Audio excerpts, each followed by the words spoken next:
वो आखिर तुम तनख्वाह किस चीज़ की लेते हो? अगर मेरी ज़मीनों में पानी आ जाए तो फिर मैं चौधरी कहाँ का? मार नहीं डालूंगा तुम लोगों को।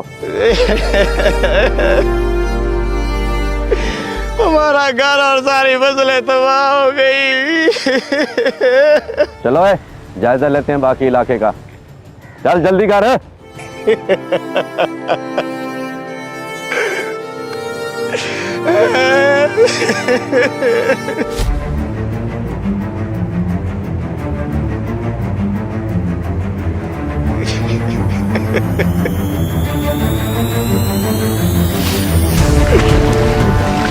मुंशी, सारा इलाका ही डूब गया है। सैलाब ने बड़ी तबाही फेर। चौधरी तूने अपनी सारी फसल बचा ली, हमारा घर और हमारी सारी फसलें डुबा दी। साले तुझे हम गरीबों का तना भी एहसास ना आया। ओए जुबान संभाल के बात कर। तेरी हिम्मत कैसे हुई इस लहजे में चौधरी साहब से बात करने की? तेरी हलक से जुबान निकालूंगा। अब्बा जी ये क्या हो रहा है? आपने इन लोगों पे इतना जुल्म किया है कि ये आपका गिरबान पकड़ने तक आ गए। वे मेरा मुंह क्या देख रहे हो? ले जाओ इसे दूर, वरना ये आज मुझसे कत्ल हो जाएगा। चौधरी साहब यहाँ पे ठहरना खतरे से खाली नहीं है, आप आ जाएं, बैठें गाड़ी में। वह कुछ नहीं होता है। और तू क्या देख रहा है? बैठ गाड़ी में।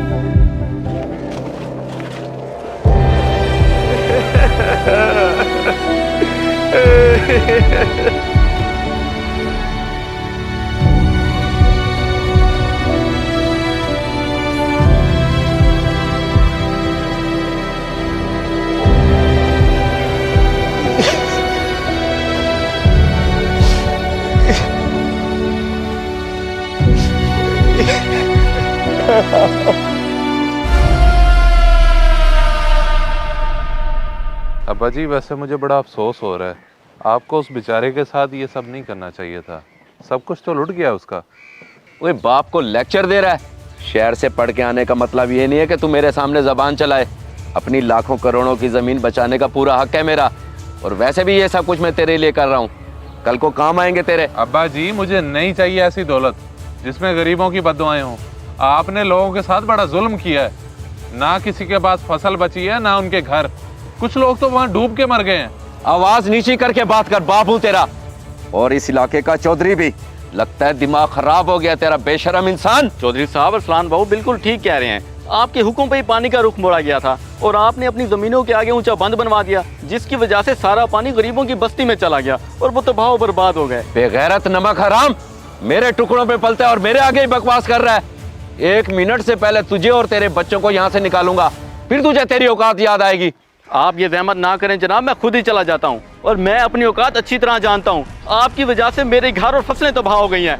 आप बड़ी खुदगर्ज इंसान हैं। रमजानी तू पागल हो गई है, तुझे अपनी जिंदगी प्यारी नहीं है? दिलशाद मेरी बात गौर से सुन ले, एक दिन तुझ पे भी ऐसा वक्त आएगा फिर तुझे पता चलेगा। अब्बा जी लोग आपसे नफरत करने लगे हैं, इसे ही देख लें। कितने अरसे से आपके पास मुलाजमत कर रहा है, लेकिन आपकी ज्यादतियों की वजह से बगावत पे उतर आया है। अल्लाह ने हमें किस चीज़ की कमी दी है? इस मुश्किल वक्त में तो हमें गांव के लोगों की मदद करनी चाहिए थी, लेकिन आप तो खुदगर्जी पे उतर आए हैं। मुझे बड़ा ही अफसोस हो रहा है तेरी सोच पे। चौधरियों का नाम मिट्टी में मिला दिया है तूने। अपना खून जब ठंडा पड़ जाए तो लोग तो बकवास करते ही हैं। दफा हो जा, मेरी नजरों से दूर हो जा।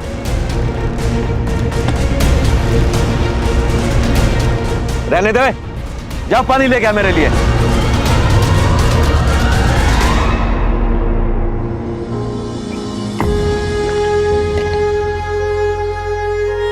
अब चौधरी ने क्या तुझे मेरी जान लेने के लिए यहाँ भेजा है? ये देख मुझे मार ही डाल, मेरी आंखों के सामने मेरी बीवी बच्चे डूब के मर गए, मैं कुछ भी नहीं कर पाया। तेरा एहसान होगा, मुझे जान से मार दे। देख अस्कर, मैं तेरा गम और गुस्सा समझता हूँ। तेरी तरह मैं भी चौधरी की वजह से बर्बाद हो गया हूँ। मेरा घर भी सैलाब में डूब गया है, अब मैं उसकी नौकरी छोड़ आया हूँ। मिल गया तुझे जालिम का साथ देने का सिला। चौधरी किसी का नहीं है, इंशाल्लाह अल्लाह पूछेगा उससे, इंशाल्लाह। बेशक अल्लाह साहब देख रहा है, वो जरूर इंसाफ करेगा। चल मैं अब तुझे लेने आया हूँ, शहर चलते हैं। वैसे भी हमारे यहाँ कुछ नहीं बचा। अब हमें ये गांव छोड़ना पड़ेगा। हाँ हाँ तू चल मेरे साथ, आ जा।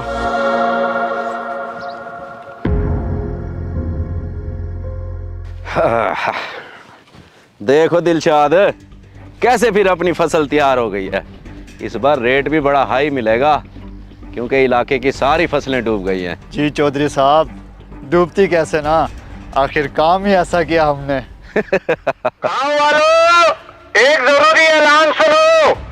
इंडिया की तरफ से 3 लाख क्यूसेक पानी का रेला सतलुज में छोड़ दिया गया है। कुछ ही घंटों में पानी यहाँ पहुँच जाएगा। जितना जल्दी हो सके। ये कौन सा नया अजाब आ रहा चौधरी साहब, कुछ करें, नहीं तो सारी फसलें बर्बाद हो जाएंगी।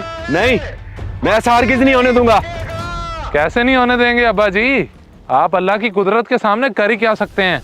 जब वो इंसाफ करता है तो कोई जालिम नहीं बचता। मैंने किसी के साथ कोई जुल्म नहीं किया, सिर्फ अपने माल और जर की हिफाजत की है, तो फिर मेरे साथ ऐसा क्यों होगा? बस करें अब्बा जी, ये जुल्म नहीं तो और क्या है? लोगों का सब कुछ तबाह करके अपनी फसलें देखकर खुश होते फिर रहे हैं।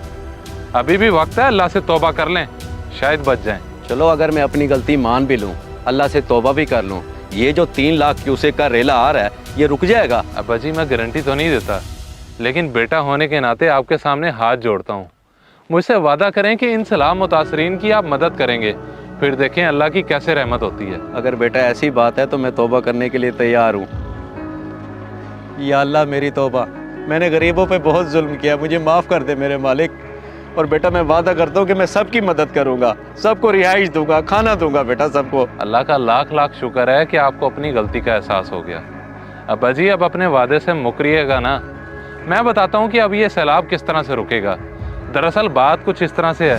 इस्लान बेटा, अब मजीद कोई सैलाबी रेला तो नहीं आने वाला, फिर मैं ये झूठा ऐलान क्यों करूँ? इमाम साहब आप मुझसे ज़्यादा इल्म रखते हैं। अगर एक झूठ बोलने से कोई राय रास्त पे आ जाए और उसमें सबकी भलाई हो, तो ऐसा झूठ बोलने में कोई हर्ज तो नहीं है। मगर बेटा मैं समझा नहीं, तुम किसको राय रास्त पे लाना चाहते हो?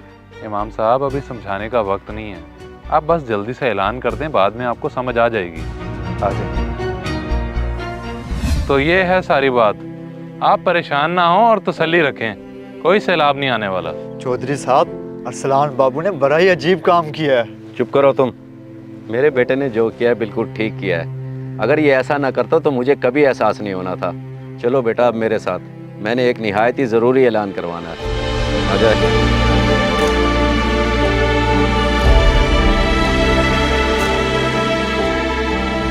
गाँव वालों, परेशान होने की जरूरत नहीं है।